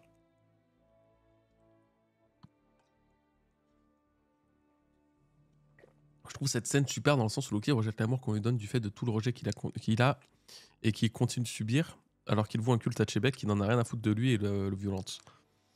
Hmm. Ouais, mais c'est surtout qu'en plus, Chebek, au-delà de ça, il est vraiment. Il est vraiment. Il est beaucoup plus sentimental que ce qu'on pensait. On va le voir là plus loin, mais le fait que dès que Kaido commence à dire au pire, on n'a qu'à fracasser Harald, on n'a qu'à le tabasser, comme ça il l'utilisera pour nous le pouvoir. Alors là, ça lui a pas plu. Il lui a pas dit en mode non, non, c'est pas comme ça que mon plan doit se passer, ou non, non, tu contredis pas mes ordres. Il a dit non, non, tu parles pas comme ça de mon pote. Harald, c'est mon pote. Donc c'est bien que. Ouais, bon, Chebek, de toute façon, c'est un peu un fou. Ouais, forcément, le mec, c'est un taré. Mais il a beaucoup plus de. En fait, il a beaucoup plus de sentiments qu'on pouvait le croire. Alors, c'est pas un enfant de cœur non plus. Mais ouais, peut-être après, il y a peut-être aussi un parallèle dans la vie de Chebek et la vie de Loki. Hein. Peut-être ils ont vécu à peu près la même chose aussi. Hein. Hello Goji, dans ta review, tu as dit que Moza pourrait être Ida, sauf que Loki dit bien n'avoir jamais vu ni rencontré Ida. Il reconnaîtrait la voix de sa belle-mère quand même, ou j'ai dû manquer quelque chose. Bah après, avec les années, peut-être elle a plus exactement la même voix. Peut-être que l'escargophone ne rediffuse pas exactement la même voix non plus. On sait pas ce qui est arrivé à Ida en plus. Moi vraiment, la théorie de Moza, pour moi, j'adorais que ça puisse être Imu. Hein. Mais faut être honnête que là, Ida, ça prend des points de fou furieux, quoi. Donc ouais, il a jamais rencontré, mais de toute façon, voilà, si, admettons, regardez, juste très simple, scénario basique.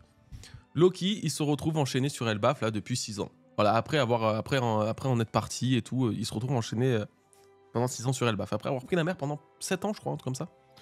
Bon, je sais plus exactement, mais dans ces eaux-là. Ok. Là, ensuite, on a quoi? On a un personnage qui lui parle à travers un Denden Mushi, donc il ne l'a jamais vu. Et qui semble être la lumière qu'il a dans ses ténèbres. Voilà. Quand tu vois comment Ida a subi... En plus, qui a subi des choses. Moza a apparemment subi des traumatismes. Elle est aujourd'hui, elle doit être sûrement sur Elbaf, parce qu'il n'y a pas de sens à ce qu'elle soit ailleurs. Donc elle doit être sur Elbaf quelque part, peut-être emprisonnée, cachée ou je ne sais quoi. Et qui a subi donc du coup une sorte de discrimination. Quand on sait que Moza, c'est exactement ce qu'elle a subi vis-à-vis du peuple d'Elbaf, quand on sait que Moza, bah, du coup, Ida, elle est sur Elbaf, là, mais on l'a plus vue, on sait pas où elle est. Moi, je pense que ça peut coller et c'est pas obligé que Loki, du coup, il reconnaisse sa voix, parce qu'avec le temps, il a pu soit l'oublier, soit l'a pu changer, hein. Ou alors, et le fait en plus qu'il ne l'ait pas rencontré, et le fait que nous-mêmes on l'ait pas encore vu, ça appuie le fait que il peut pas se baser sur son visu. Tu vois, il peut pas se baser sur ah bah oui, bien sûr, je la reconnais, c'est elle, c'est Ida. Alors qu'il la reconnaîtrait forcément, tu vois. Mais sauf si elle a vraiment changé du tout au tout. Donc non, moi je pense qu'au contraire, c'est intéressant, quoi. C'est intéressant et c'est même très probablement le cas, quoi. En tout cas, c'est la théorie qui est à la cote et c'est logique. Je peux caler la mienne du coup? Ah bah si tu veux. Si tu te souviens, je t'avais dit, ça pouvait. J'avais un problème avec le fait que Loki, je savais pas s'il était le roi ou la reine en position des cartes de Pluton. Ouais. Il y a toujours une reine, un roi dans les arts antiques. Ouais. Shirahoshi est censée être la reine qui contrôle un animal qui sont les rois des mers, les animaux, les rois des mers. Ouais. Ok, c'est les rois. Ouais. Et elle, la reine. Du coup, dans ma théorie, j'avais dit, en toute logique, dans ma première idée, c'était que le roi, c'est Loki, puisqu'il est le prince d'Elbaf, comme Shirahoshi est la princesse des hommes poissons. Et la princesse, c'est Yamato. Et la princesse était censée être Yamato. Puis est arrivé... C'est bien, je suis contente. Puis est arrivé dans l'histoire Mosa. Et là, je me suis dit, il est possible que Mosa soit la reine et que Loki reste Pluton. Le roi. Enfin, le roi Pluton. Et du coup, s'il est le roi, ça veut dire qu'il est le serpent. La théorie, elle est bien, d'autant plus que Loki, on a découvert qu'il avait des yeux de serpent, des yeux fendus. Donc, ça allait parfaitement dans ma théorie. Mais là, je me suis dit, peut-être qu'en fin de compte, Oda a inversé les rôles. Et peut-être que finalement, Loki passe en reine comme l'est Shirahoshi. Et il contrôle... il est le roi, pardon. Ouais. Je vais reprendre. J'ai pas voulu te contredire, mais comment ça, il passe en reine? En clair, il passe en reine dans le sens où il est roi, d'accord? Mais il a le même pouvoir que la reine Shirahoshi. Tu Ouais, en comprends? gros, C'est de pouvoir le inversé. contrôle, ouais. C'est ça. Au lieu que ce soit une reine qui contrôle un roi, c'est un roi qui contrôle C'est une une roi qui reine. contrôle une reine. Ouais. Voilà. Et donc, du coup, Loki était le roi capable de contrôler la reine, qui était l'animal, qui passait en animal. Mhm. Je trouvais ça bizarre, tu vois. Ouais, ouais, Et ouais. donc, à ce moment-là, je me suis dit, ah bah, si c'est une reine, alors ça veut dire que c'est l'animal. Et si c'est l'animal, ça veut dire que c'est Mossa. Parce que là, il y avait le mosasaure, tu sais, tous ces tout petits Ouais, quanti. C'est ouais. ce que j'avais étudié. Mhm. Sauf que, Sauf que patatras, c'est le j'ai drame. réfléchi un jour, je sais plus quand, et Oh, je me suis aperçue d'un truc. Écrivez tous Mosa, M-O-S-A, dans le chat. D'accord? Écrivez M-O-S-A. Et maintenant, essaye de placer les lettres comme un anagramme. Tu vois? Tu le replaces dans un autre sens. Qu'est-ce que ça vous donne comme autre nom que Mossa? Essayez de trouver qu'est-ce que ça pourrait être, sauf mozzarella, non? Si tu changes le sens de lettres, Assom, non. Samo, non. Attends, fais voir. Mazo. Osam, pas loin. Osam, Osam, non, non. Omas, non. Amos, non. Mazo, non. Non. Ça me fume les gros. Ça me fume les mecs qui écrivent en Oaz, majuscule en non. mode. Oui, c'est. Oui, Osam, Mamos. non. C'est vrai, ouais. Bah, attends, c'est pas possible. Azom, non. Wars. Je vous le donne, hein, ça ira plus vite, je pense. Ah. Mais ça fait Ozma. O-S-M-A. Et le S en japonais se prononce Z. Ozma. Donc si vous connaissez pas Ozma, moi je peux vous le donner puisque Oz, là vous le connaissez plus dans One Piece, mais dans le magicien d'Oz, Ozma, c'est la princesse du royaume de la cité d'Émeraude. Ozma. Est-ce que tu te rends En compte? plus, toi, c'est Mosa, relié du coup ça fait Ozma. au truc des géants Je me antiques, du coup, en dis, plus. intéressant, La femme de tu vois, Oz. c'est marrant. Et là, je me dis, chelou. Alors, j'avais imaginé peut-être que Mossa, ça soit la princesse Ozma, tu vois. Mhm. Et que du coup, ça aille dans la reine Pluton. Elle est enfermée quelque part, sous la glace, peut-être des géants qui veulent libérer, ou peut-être qu'elle a été libérée par Québec, tu vois. Ouais, ou Un alors, truc dans le genre. ou alors effectivement, il y a la cité d'Emeraude sur Elbaf. Dinguerie. Bah moi, pour moi, la cité d'Émeraude, elle est sur Wano. C'est l'ancien Wano. Et ouais, mais bon, non, on n'y est plus. Entre autres, c'est vrai. Bah oui, mais il y a toujours Pluton. Et moi, je te fais cette théorie en fonction de Loki, Pluton. Mhm. D'ailleurs, Québec, pour moi, va chercher Pluton. C'est l'arme qu'il lui faut. Ah oui, oui, Et bah c'est là, pour oui. ça qu'il a besoin des géants antiques, enfin les géants sous la glace, c'est justement parce que c'est eux qui sont censés conduire le navire. C'est ceux qui sont censés être sur ce navire. Et c'est pour ça qu'il les veut. Donc, en bref, ce que je voulais dire, c'est que Mossa, pour moi, pouvait être Ozma, et la reine, en fait, de la cité d'Émeraude à l'époque. Et du coup, ça pourrait correspondre du fait que Loki et Ozma soient... Enfin, Mossa soient liés. La Mais reine et le roi. en plus, Et du coup, ça élimine ma Yamato, donc ça me pose un peu un problème. attends, mais en plus, il y a un truc intéressant, et maintenant que tu dis ça, mais on est bien d'accord que normalement, alors si je dis pas de conneries et si je me base, si le film que j'avais vu à l'époque était le bon, on est bien d'accord que normalement, le magicien d'Oz, du coup, C'est un usurpateur. Oui, mais il est dans un cirque. Oui. Et Ida a été introduite dans un cirque, ouais. Bah, peut-être que finalement, Ida, c'est Mossa, mais une version Ozma, tu vois. En tout cas, j'ai vraiment besoin de ma reine. Mais après, le problème avec la reine, comme je t'ai dit, c'est de la nouvelle génération. C'est pas de l'époque de Roger. Ida, elle est de l'époque d'Harald Roger, Québec. C'est ça le problème. Là, il me faut une reine qui existe d'aujourd'hui. Ouais. Sauf, comme je te l'ai dit, si c'est l'animal. Parce que les rois des mers, ils datent pas de l'époque de Shirahoshi, tu vois. Non, bien sûr. Ils datent d'avant. Donc tout s'assemble, mais il faut savoir qui est véritablement le serpent, qui est véritablement la reine, qui est le roi, etc. Reste à savoir en fait si Loki est celui qui contrôle ou est celui qui est contrôlé. Est-ce que c'est lui le serpent? Est-ce que c'est lui? Ouais. Ou c'est lui qui contrôle le serpent? Pour moi, c'est vraiment ça la théorie sur Pluton. Et j'ai pas d'autres théories là-dessus. Parce que le Pluton aussi, ça peut être carrément le bateau, tu vois. Si Mhm. on est sur la première, si on a la première la fresque d'Elbaf avec le premier monde, on voit bien que clairement il y a un serpent, tu vois, qui entoure les usines. Ouais. Donc Ouais, voilà. non, mais ouais, je suis d'accord. Voilà, c'était ma petite intervention. Maintenant, il faut que j'aille bosser. Eh ben, non, mais c'est intéressant, tu vois, ça m'a bien convaincu le truc avec. Bon, ça quand même, Ozma, c'est chaud ouais, quand même, c'est Ozma, ouais. intéressant, t'as vu? Mm.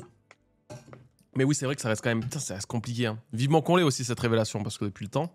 En fait, le truc d'Ozma, de base, moi, je l'avais relié à Yamato. Ouais. Yamato, c'est un bateau. Yamato, c'est la princesse démon.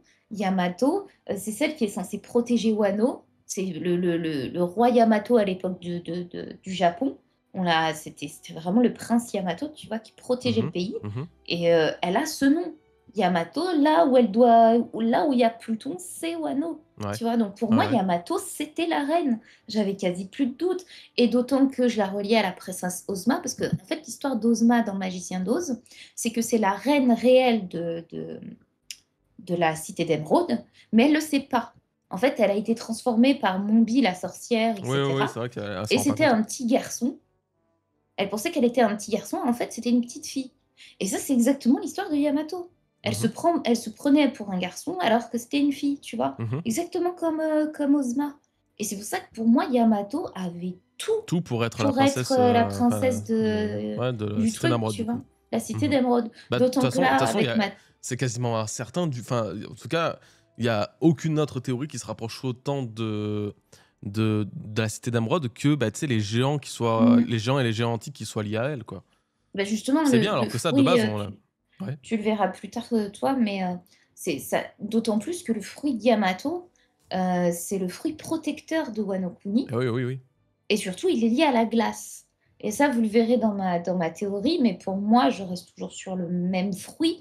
C'est que si il veut un fruit Chebek, pour moi, c'est un fruit de la glace qui va pouvoir, le premier en tout cas qu'il veut, pour moi, c'est un fruit de la glace qui va pouvoir décongeler les géants antiques.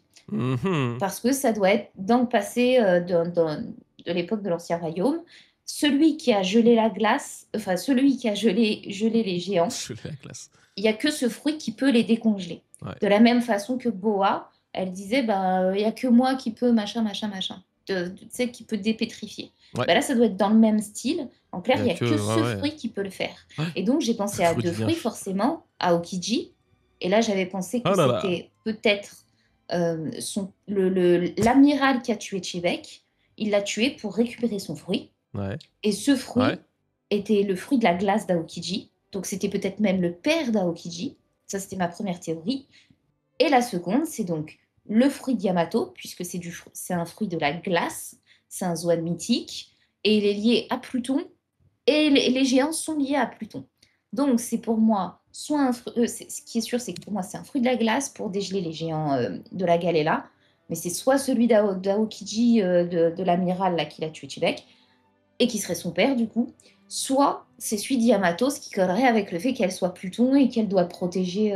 Elle a le nom d'un navire et elle a le nom du protecteur du Japon.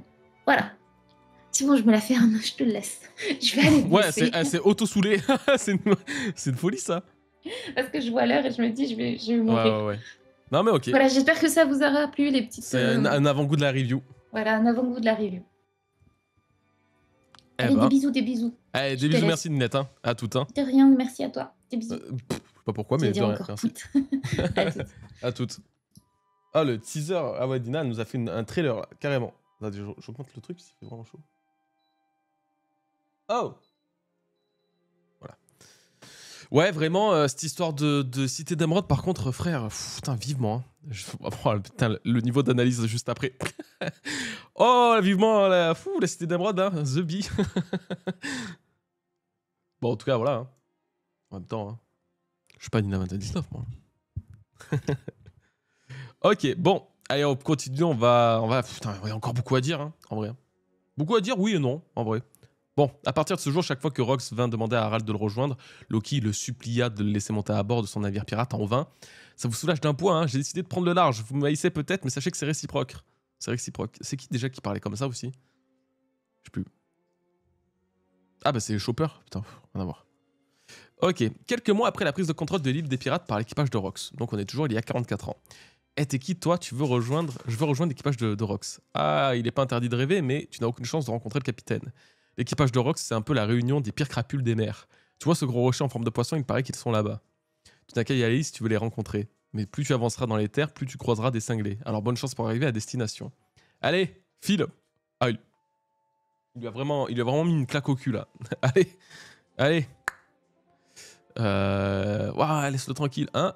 Et là, wow, c'est Q assassin. En fait, c'était lui depuis le début. Le rival de Monsieur Shiki, que fait-il ici? Par l'intermédiaire de Rox, les puissants attirez les puissants. Ne vous approchez pas de lui si vous tenez à la vie.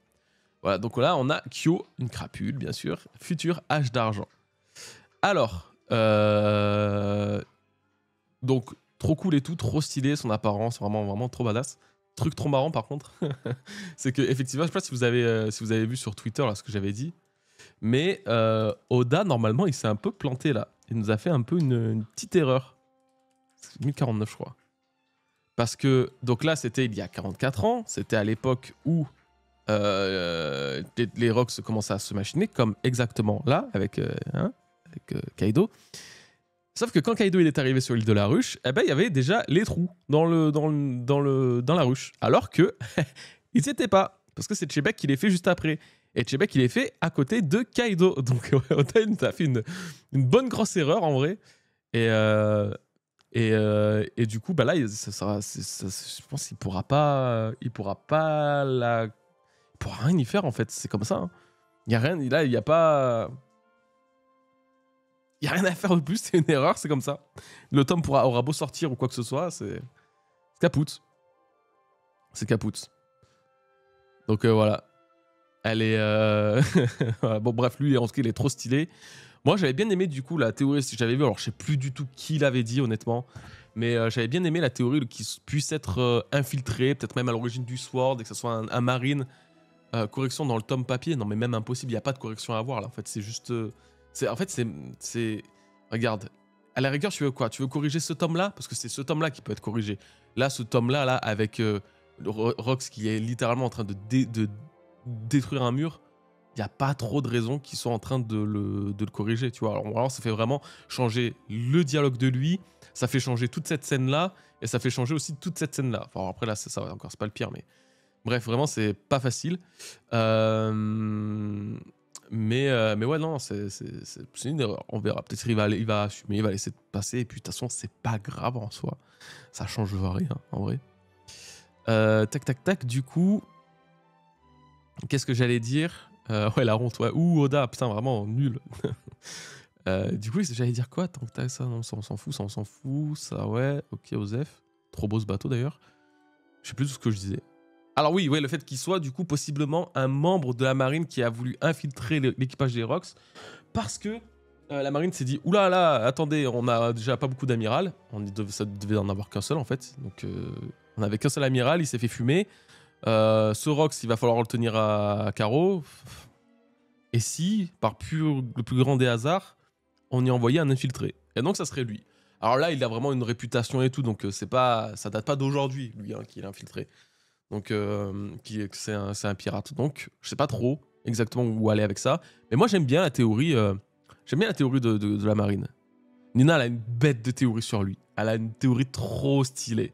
J'ai trop hâte que vous la voyez d'ailleurs. Parce que pour le coup, et en plus, vous l'aurez pas mardi, vous l'aurez la semaine prochaine. Mais elle est vraiment trop stylée. Et je pense vraiment c'est totalement ça. Ça, c'est. Voilà. Donc, j'en parle pas plus. Elle n'en parlera pas non plus. Mais vraiment trop stylé. C'est 10 fois mieux que ce que je viens de vous dire. Donc voilà. Il a un X sur menton en plus, c'est vrai, ouais. Ah ouais, un gros X. Donc voilà. Alors, il va quand même être important, hein, Q, hein, pour que plus tard on lui prête un nom, Hache d'argent carrément. Q en plus, c'est désastre, machin, calamité. Bref, vous avez eu la review et tout. Hein. Vraiment, non, il est important, mais son character design est très stylé. Là, j'aime bien cette scène-là. Très, très cool. D'ailleurs, lui, ah oui, c'est lui que je voulais dire. Lui, là, il est en train de se faire donc fumer par Kyo. Mais je crois que là aussi, il se fait tabasser par... C'est pas lui qui se fait tabasser par Kaido? Parce que c'est exactement la même scène, de toute façon. Ah non, peut-être pas, non. Non, j'ai de la merde. Mais il ressemble. Et en fait, ça m'a fait. J'avais tapé un fou rire dans le week-end parce que je me suis dit, putain, le mec, ça fait 2 fois qu'il fait ça à un nouveau, ça fait 2 fois qu'il se fait fracasser. Et du coup, ça m'a fait rire. Bref. Alors, du coup, allez, on va continuer parce que là, on a les rocks là à voir. Hein. Enfin, on a surtout 2 sujets. Donc, Kaido Chebek qui nous creuse la ruche. Regardez-moi ce paysage, quelle vue. J'ai bien fait de percer ces trous, vous ne pensez pas? Silence dans la salle. Pour résumer, les fruits du démon que je convoite sont au nombre de 2. L'un se trouve probablement à Elbaf et ne révélera sa puissance que si Harald le mange. Tu veux aussi trouver la Galera, n'est-ce pas? J'en ai entendu parler en tant que légende, mais j'ai activé mon réseau de renseignements, mais pour l'instant aucune trace d'une armée de géants congelés. À supposer qu'ils aient jamais À supposer qu'ils aient jamais existé, ce sont sûrement plus que des cadavres. Parfaitement, il n'y a aucune chance pour qu'ils reviennent à la vie. Vos gueules, j'ai bien le droit de rêver, non? De toute façon, même s'il ressuscitait, je ne vois pas pourquoi il se rangerait sous tes ordres. C'est bien pour ça que j'ai besoin de l'aide d'Harald, l'actuel roi d'Elbaf. Pourquoi ne pas tous les soumettre par la force? Ce Harald, par exemple, tu n'as qu'à l'exploser si tu veux qu'il t'obéisse. Quoi? Ne dis plus jamais ça. Et arrête, Rox, espèce de... Toi aussi, Kaido, ça suffit. Là, il était prêt à dégainer. Hein. Là, Kaido, il faisait encore le malin. Il dégageait, il retournait direct à Vodka Island, là.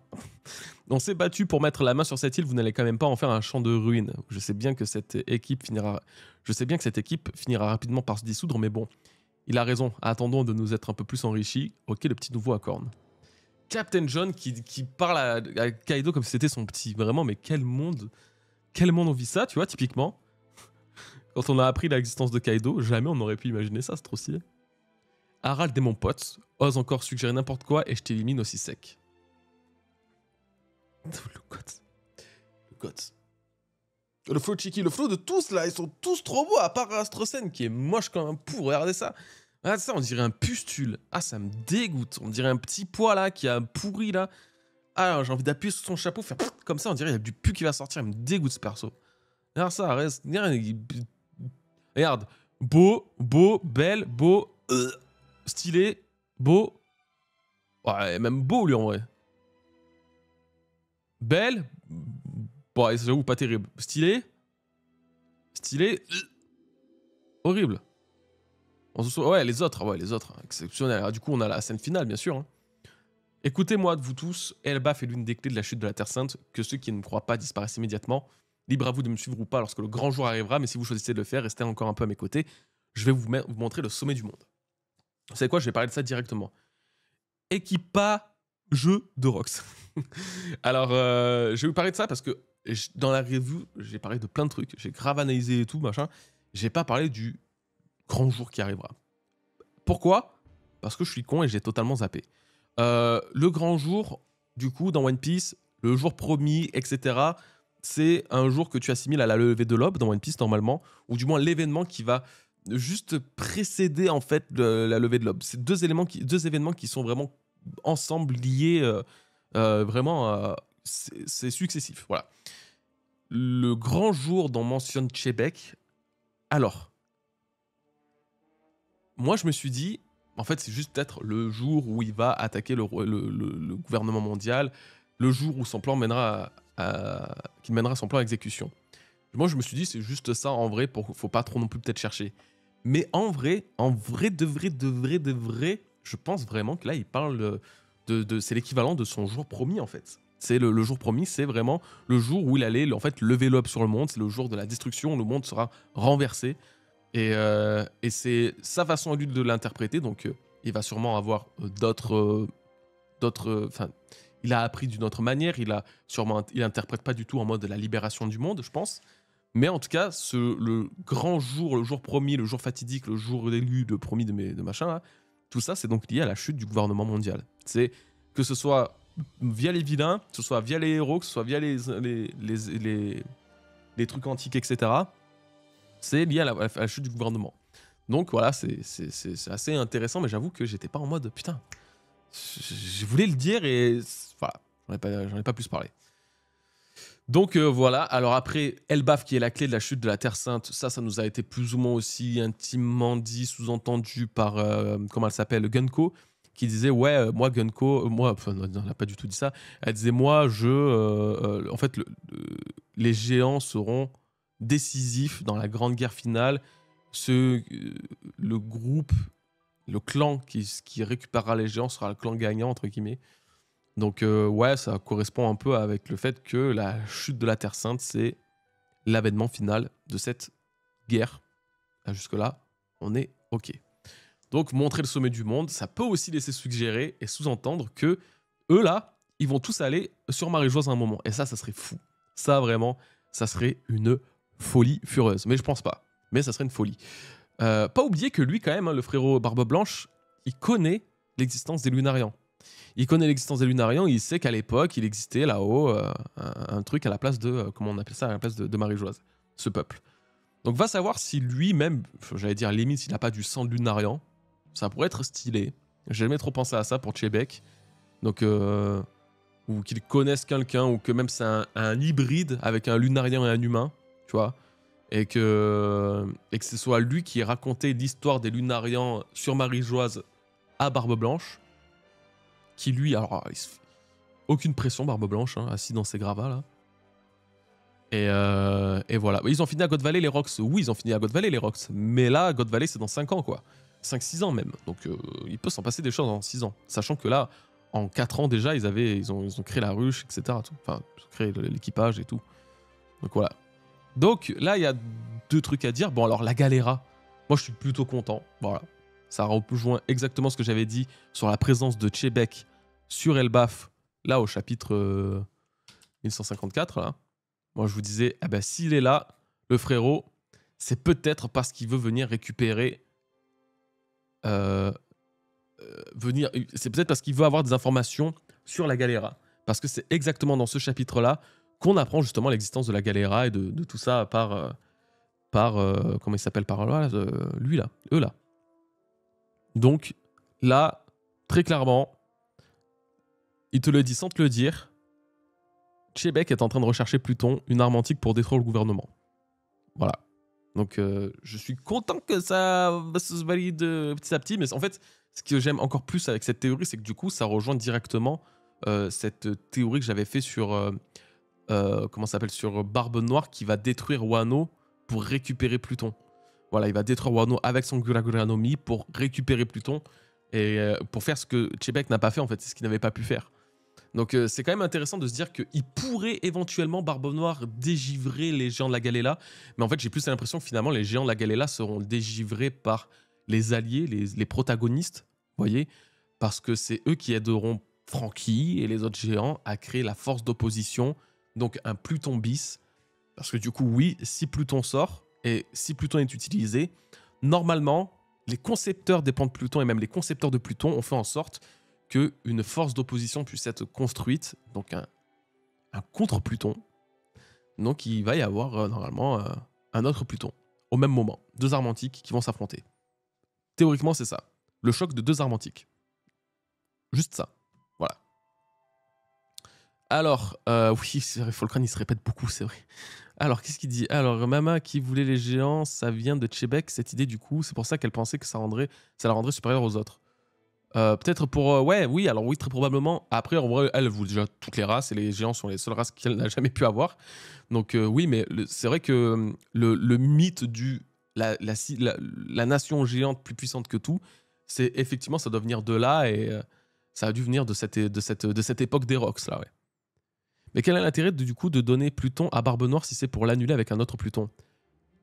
Ben parce que, en gros, juste pour t'expliquer vite fait, normalement, si Barbe Noire il a Pluton, eh ben, le monde est fini, tu vois. Les Mugiwara ne peuvent peut-être potentiellement plus rien faire et c'est la fin du jeu.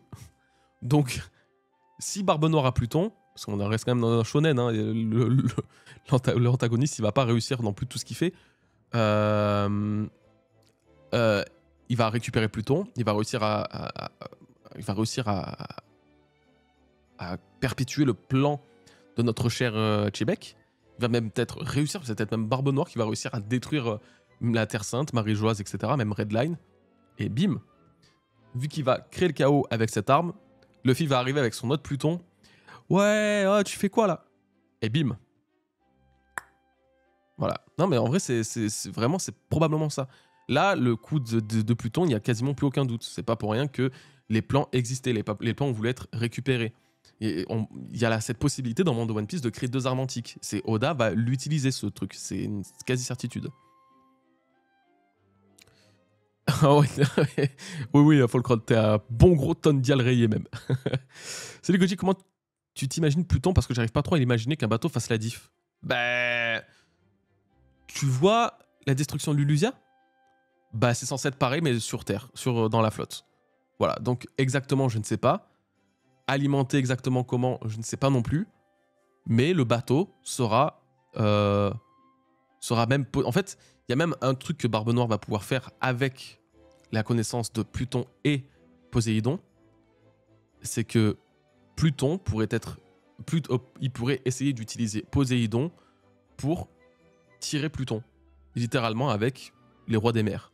Normalement, c'est pas censé arriver parce que Shirahoshi, elle va pas se laisser faire. Mais on sait jamais, un fruit du démon de manipulation mentale, un truc comme ça, il y a quand même un monde.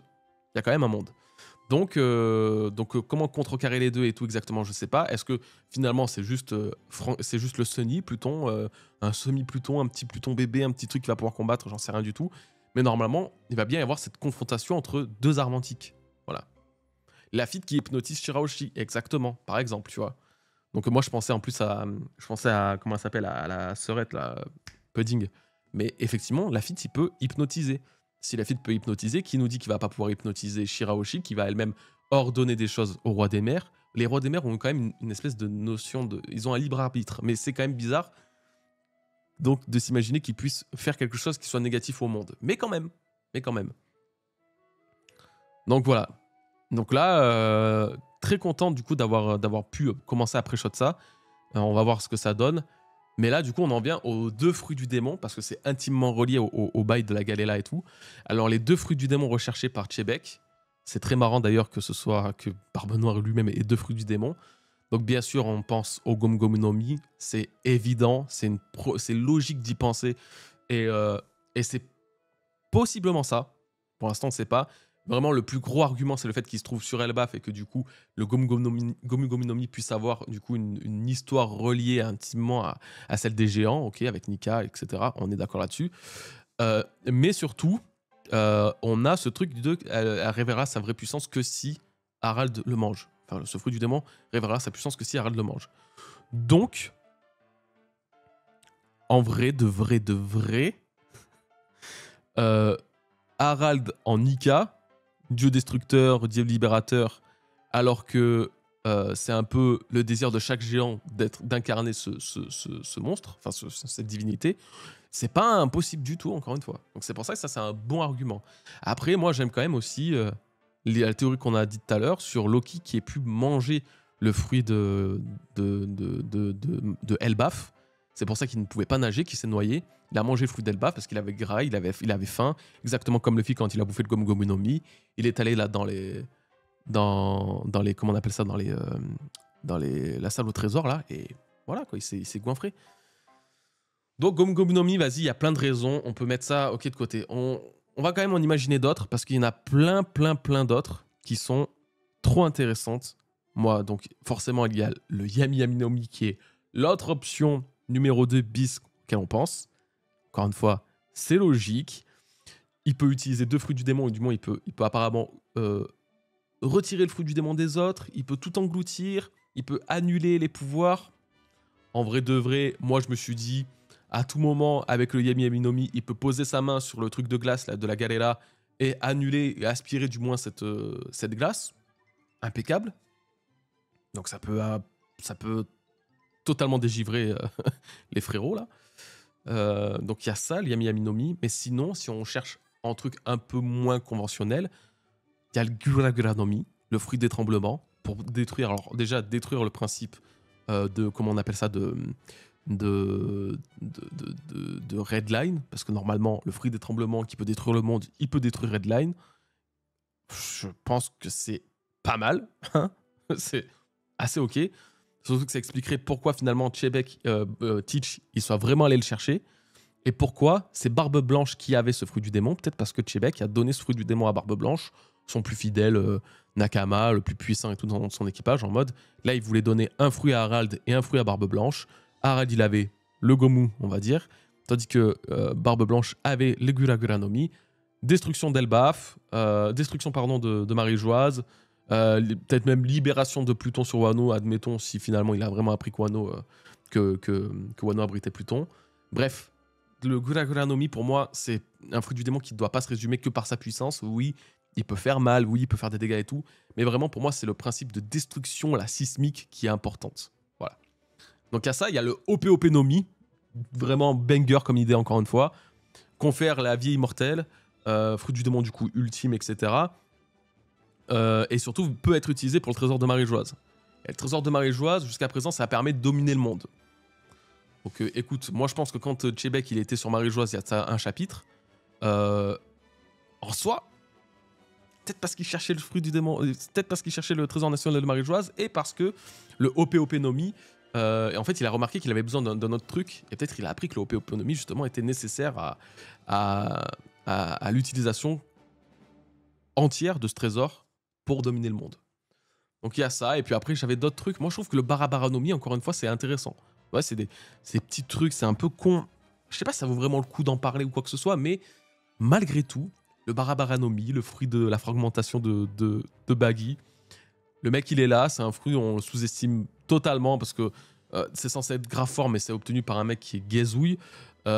Finalement, il en fait pas grand-chose, alors que théoriquement, le fruit de la fragmentation, il peut tout fragmenter, frère. Un éveil, si on part vraiment sur papier, un éveil de ce fruit, il fragmente un pays entier. Pourquoi t'as besoin du Gura no Mi quand t'as ça? Surtout que, du coup, ce fruit du démon serait détenu par le premier mec, le premier paramécia à être introduit après Luffy. En fait, c'est le premier paramécia tout court. Hein. C'est littéralement le premier paramécia introduit, comment il s'appelle, là, le Barabara no Mi. Parce que Luffy n'avait pas un paramécia, il avait un Zoan. Donc c'est le premier paramécia introduit, ok. Je trouve ça cool. Par un personnage qui a une importance de baiser et qui est pourtant toujours sous-estimé. Voilà. Et finalement, on a quoi? On a... Donc moi, j'aime trop l'idée du Barabara no Mi, hein, c'est mon petit coup de cœur. Hein. Je suis à 1000% d'accord sur la théorie du fruit de Bagi, c'est mon rêve. Vraiment, Bagi, en fait, le jour où il va bien utiliser son fruit du démon, ça va être une dinguerie. Voilà. En fait, c'est littéralement ce que peut faire le Gura no Mi. Tout fragmenté. Tout, là, enfin, pas exactement, mais la finalité est la même. Destruction totale. Et du coup, il y avait un autre que j'avais bien aimé quand même. Je pense pas du tout que ce soit lui en vrai. Vraiment, vraiment pas. Mais que ce soit le Goro no Mi, celui des nerfs, là, le Logia de la foudre. Je pense pas du tout, honnêtement. J'ai mis cette piécette au cas où. Mais en fait, c'était juste pour se rendre compte que ce fruit du démon, celui d'un dieu, hein, qui puisait, c'est quand même un fruit du démon qui, mon gars, a été le seul à avoir véritablement détruit une île. Bah, c'est tout. Voilà. Il a détruit une île. Donc, oui, le Gura no Mi peut détruire le monde. Oui, le Yami Yami no Mi peut détruire le machin. Ouais, génial. Moi, je suis 100% d'accord avec vous. Mais quel fruit du démon autre que celui des nerfs peut se vanter d'avoir véritablement détruit une île? Bah lui. Surtout que en plus, genre c'était pas... Alors c'était un très bon utilisateur, Ener. Mais c'était pas le plus puissant personnage ever. Un Chebek avec ce fruit du démon, mais le monde était mort. Il n'y a plus rien. Il détruisait toutes les îles. Ça se trouve, c'était vraiment lui qui avait ce fruit du démon à l'époque. Il est allé mourir là, sur l'île de Raijina Island, là. Et depuis, il était tellement puissant que les éclairs ne cessent de tomber depuis 38 ans qu'il est allé mourir là-bas après avoir quitté God Valley en sale état, tu vois. Non, mais genre, c'est une connerie, c'est faux. Bien sûr, ça arrivera jamais. Mais vraiment, le Goro no Mi, c'est juste pour dire, c'est un fruit du démon qui est trop sous-estimé, alors que c'est censé être, d'après Robin, et je crois que je l'ai même pas noté. Si, je l'ai noté. C'est le plus puissant Logia. Il a été introduit comme ça. Alors que ce soit vrai ou pas, je ne sais pas. Sachant que t'as le Yami Yami no Mi après. Sachant que le Yami Yami no Mi, ça se trouve, c'est pas du tout un Logia, c'est peut-être un Zoan. Bref, en tout cas, moi je pense que il y a un truc. Franchement, le Barabara, ce serait trop stylé, mais en même temps, le Gura, ça colle trop vraiment. Mais oui, le Gura, ça colle trop vraiment, mais le Barabara, moi j'aime me dire que là, hop, c'est un peu comme... En fait, ça ferait le même effet que le fruit de Luffy. Waouh, putain, c'est le Gomu Gomu no Mi, trop marrant, le truc caoutchouc, haha. Hop, le mec, ça devient un dieu, soleil, il fait des dingueries. Alors, je dis pas que le Barabara, ça sera un Zoan mythique, mais je dis que du coup, la vraie nature de ce fruit du démon nous soit révélée à travers peut-être le flashback des Rocks. Et que voilà, il faut bien... Attendez, on se rend quand même compte que là, on a appris les origines de Teach, on a appris les origines de Shanks, on a appris les origines du pouvoir de Luffy, entre guillemets, hein, ça. Là, dans cette espèce de... Dans les empereurs, il n'y a que Baggy qui a encore un mystère. Donc moi, je me méfie. Moi, je me méfie. Et si Oda commence à nous dire... Alors en fait, je vous ai pas tout dit sur Baggy en réalité. Son fruit du démon, c'est une dinguerie. Et voici pourquoi il a après l'utilisé. Bah, je serais pas en mode waouh, vraiment génie. Parce que c'était totalement probable. Donc ouais, moi je kiffe. Babel, bah du coup il a le Nika Nika no Mi, lui, hein, ça. Hein. ouais, c'est ça, lui. Bon, lui, on sait pas pourquoi il a ça. Sûrement un Zoan mythique aussi, comme je vous l'avais dit, celui du Onamazu, j'aime bien l'idée. Soit le chapon, le poisson-chat des mythes japonais. Donc lui, il pourrait faire des tremblements de terre et tout aussi, trop fort.